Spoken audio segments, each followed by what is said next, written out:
নমস্কার। Upper primary TET পরীক্ষার যে সিরিজটা চলছিল সিডিপির, তার আজকে নেক্সট ভিডিও। দেখো, আগের দিন বৃদ্ধি বিকাশ এবং প্রিন্সিপাল অফ ডেভেলপমেন্ট যে বিষয়গুলো আলোচনা করেছিলাম, আজকে তার next part, main domains of development অথবা বিকাশের প্রকারভেদ। মানে বিকাশ বা ডেভেলপমেন্ট কী কী টাইপ হয়। দেখো, প্রথমে বলেছে শারীরিক বা ফিজিক্যাল ডেভেলপমেন্ট দেখতে পাই। তারপরে আছে কগনিটিভ বা মানসিক ডেভেলপমেন্ট, যেটাকে আমরা জ্ঞানমূলকও বলতে পারি বা প্রজ্ঞামূলক। তার সাথে আছে হলো সামাজিক মানে সোশ্যাল, আর একটা হলো প্রাক্ষবিক বা ইমোশনাল। অনেক ক্ষেত্রে দেখবে বিকাশের 3টে ডোমেন দেখায়, সেখানে হলো ফিজিক্যাল, কগনিটিভ, সোশিও ইমোশনাল। এবার সোশিও ইমোশনালটাকে একসাথে দেখায়, তো সেক্ষেত্রে তো একসাথে কোনো কোনো বইয়েতে আছে, আবার কোনো কোনো জায়গায় আলাদাও আছে, তো সেটা সেরকম ম্যাটার করবে না। তো ফিজিক্যাল মানে শারীরিক বিকাশ, মানসিক মানে কগনিটিভ, তারপরে সামাজিক মানে সোশ্যাল এবং ইমোশনাল মানে প্রাক্ষবিক বিকাশ। এবার ডেপথে দেখি যে কেমন। দেখো, শারীরিক বিকাশ বলতে এই যে দেখো, শরীরের আকার, আয়তন এবং অঙ্গ প্রত্যঙ্গের পরিবর্তন। অর্থাৎ এই যে বাচ্চাগুলো দেখো ছবিতে খেলছে, যেটা মানে তাদের দৌড়াচ্ছে বা জাম্পিং করছে বা যে কোনো তাদের যে ফিজিক্যাল যে ডেভেলপমেন্টটা হচ্ছে, এই যে ফিজিক্যাল, সেটা কিন্তু বিকাশের একটা মেন পার্ট। বোঝা গেল? যেমন দেখো, ফিজিক্যাল ডেভেলপমেন্টের কিন্তু দুটো পার্ট, একটা আছে গ্রস মোটর স্কিল মানে স্থূল চালনমূলক দক্ষতা, আরেকটা আছে ফাইন মোটর। তো আমরা প্রথমে গ্রস মোটর স্কিলটাই আলোচনা করে নিই। গ্রস বলতে যেখানে বড় পেশির ব্যবহার করব, মাসেলটা বেশিভাবে, যেমন এই যে হাঁটা, দৌড়ানো বা লাফানো, যে জাম্পিংগুলো বা দৌড়ের যে অ্যাক্টিভিটি যেগুলো করে, সেগুলো কিন্তু কার মধ্যে পড়ছে? গ্রস মোটর স্কিল মধ্যে পড়ছে। হলো, তাহলে এই যে বাচ্চাগুলো যে দৌড়াচ্ছে, হাঁটছে, এগুলো হলো সব গ্রস মোটর মানে বড় পেশির ব্যবহার। আরেকটা আছে হলো সূক্ষ্ম চালনমূলক দক্ষতা বা ফাইন মোটর স্কিল।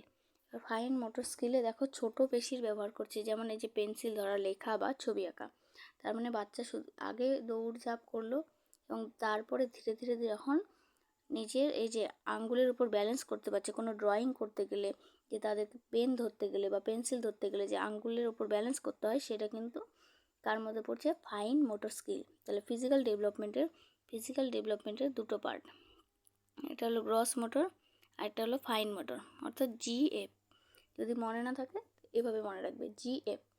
গ্রস মোটরে যেখানে হলো বড় পেশি ব্যবহার করছে, মানে দৌড়ানো, লাফানো যেগুলো, সেগুলো হলো গ্রস মোটর। আর ফাইন মানে যেগুলো সেলাই করাও বলতে পারি, বা লেখা, পেন্সিল ধরা, ছবি আঁকা যে বাচ্চারা করছে, যেটা শুধুমাত্র দুটো আঙ্গুল দিয়ে করা যাচ্ছে, এই যে দুটো আঙ্গুল দিয়ে, সেটা কিন্তু সূক্ষ্ম চালনমূলক বা ফাইন মোটর স্কিল মধ্যে চলে আসছে। বোঝা গেল? আচ্ছা, তারপরে আসলো ফিজিক্যাল ডেভেলপমেন্টের পরে কগনিটিভ ডেভেলপমেন্ট মানে জ্ঞানমূলক বা বৌদ্ধিক বিকাশ। তো বৌদ্ধিক বিকাশটা কি? বাচ্চার যে চিন্তা ভাবনা বৃদ্ধি, যেটা স্মৃতিশক্তি এবং সমস্যা সমাধানের ক্ষমতা যেটা আসছে, মানে রিজনিং করতে পারছে। এই যে পাজলগুলো সলভ করতে গেছে, পাজলগুলো করার সময় কি বাচ্চার মাথায় ভাবনা আসছে যে এইভাবে এটাকে সেট করলে এটা কিন্তু ঠিকঠাক আসবে। তো এইখানে যে রিজনিং বা তার মাথায় যে তর্কটা আসছে বা যুক্তিটা বা ইমাজিনেশন করতে পারছে যে, এবং অ্যাটেনশন দিতে হচ্ছে। পাজলটা সলভ করতে গেলে অ্যাটেনশন না দিলে কিন্তু সঠিকভাবে পাজলটা সলভ করতে পারবে না, এটা কিন্তু হবে না। তাহলে এই যে প্রসেসগুলো যেটাতে হচ্ছে, সেটা কিন্তু কার মধ্যে পড়ে যাচ্ছে? কগনিটিভ ডেভেলপমেন্টের মধ্যে পড়ে যাচ্ছে। দেখো, মেন পয়েন্টগুলো কি, এবার কোশ্চেনের সময় এগুলো থাকে যে কোনটা কোন ডেভেলপমেন্টের আন্ডারে। তো এই রিজনিং, তারপর অ্যাটেনশন, ইমাজিনেশন, এগুলো কিন্তু ব্রেনের ফাংশন, তাই না? তাহলে ব্রেন যেখানে থাকবে সেটা কিন্তু কার মধ্যে পড়বে? কগনিটিভ ডেভেলপমেন্ট বা জ্ঞানমূলক বা বৌদ্ধিক বিকাশ। এবার বাংলা আর ইংলিশের ক্ষেত্রে একটা সমস্যা হয়, বাংলার ক্ষেত্রে জ্ঞানমূলক একবার বলবে, একবার বৌদ্ধিক বলবে, একবার হলো মানসিক বলবে, কিন্তু ইংলিশ টার্মটা কিন্তু সেম, কগনিটিভ ডেভেলপমেন্ট। তো সবেতেই কগনিটিভ ডেভেলপমেন্টটা কিন্তু থাকবে। তো ইংলিশ টার্মগুলোই চেষ্টা করে বেশি করে মনে রাখার, যাতে কোশ্চেনটা ইজিলি বোঝা যায়।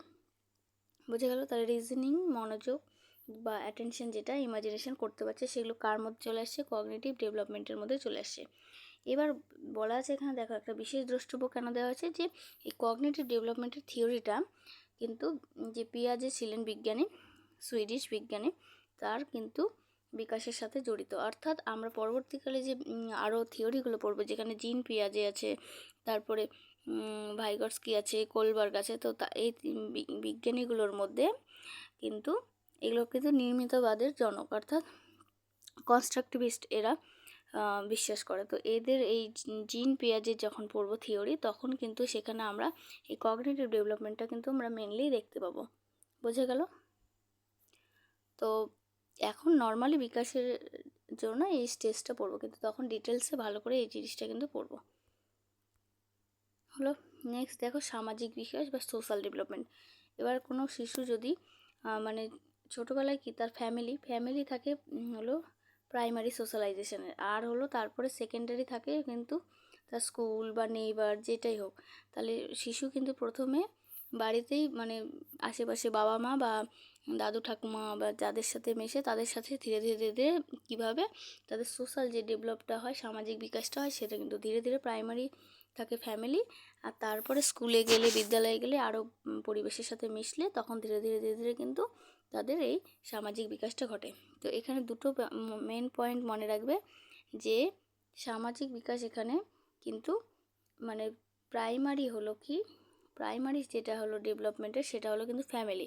তো বাচ্চা কিন্তু ফ্যামিলি বা পরিবার থেকেই কিন্তু মেনলি হলো ডেভেলপমেন্টটা মানে সামাজিক বিকাশ যেটা সেটা হয়। এবার সেকেন্ডারি এখানে কাজ করছে সেটা হলো স্কুল হতে পারে বা মিডিয়া হতে পারে বা আদার্স নেইবার হতে পারে, কিন্তু ফ্যামিলি কিন্তু অলওয়েজ প্রাইমারি। তো অনেক ক্ষেত্রে এরকম কোশ্চেন থাকে যে সোশ্যালাইজেশনের ক্ষেত্রে যে সেকেন্ডারি কোনটা প্রাইমারি কোনটা। তো ফ্যামিলিটা কিন্তু মেন, বাচ্চা পরিবার থেকে কিন্তু মেন সামাজিক বিকাশ ঘটে। বোঝা গেল? আর নেক্সট দেখো আরেকটা ডেভেলপমেন্ট বললাম, সেটা হলো ইমোশনাল ডেভেলপমেন্ট বা প্রাক্ষোভিক। প্রক্ষোভ মানে কি, যেটা বাচ্চার ইমোশন ফিলিংস। এবার অনেক ক্ষেত্রে বাচ্চাদের কিন্তু ইমোশনটা খুব প্রভাব পড়ে। এবার কোনো কিছুতে যদি কোনো শিশু যদি মন খারাপ থাকে, তাহলে তার কিন্তু মানে কোনো কিছু করতেও ভালো লাগবে না। আবার যদি মন ভালো থাকে, যেমন এই বাচ্চাটা খুশি আছে, তাই না, হ্যাপি, তাহলে তার কিন্তু সব কিছু করতে ভালো লাগবে। তো বাচ্চাদের ইমোশনের উপর কিন্তু প্রভাব পড়ে। এবার ইমোশন অনেক ক্ষেত্রে যাদের মন খারাপ হয়ে আছে, এবার তারা পড়তেও চাইবে না, তাদের কগনিটিভ ডেভেলপমেন্টেরও কিন্তু বিকাশ হবে না, আবার তার হলো ফিজিক্যাল ডেভেলপমেন্ট অর্থাৎ দৌড়ঝাঁপ কিছুই হবে না। তাহলে ইমোশনাল ডেভেলপমেন্ট কিন্তু বা সামাজিক ক্ষেত্রে হয়তো মন খারাপ জন্য কারোর সাথে মিশতে চাইছে না, সোশ্যাল ডেভেলপমেন্টেরও কিন্তু বিকাশ হবে না। তো এই বিকাশের প্রত্যেকটা ডোমেন কিন্তু একে অপরের সাথে কিন্তু ওতপ্রোতভাবে জড়িত। মানে একজনের জন্য কিন্তু একটা ডোমেন যদি প্রভাব ফেলে, তো বাকি ডোমেনগুলোও কিন্তু মানে প্রভাবিত হবে। বোঝা গেল? তো আজকের জন্য এটুকুই থাকলো। নেক্সট দিন আরও কিছু বিষয় নিয়ে আলোচনা করব। ধন্যবাদ।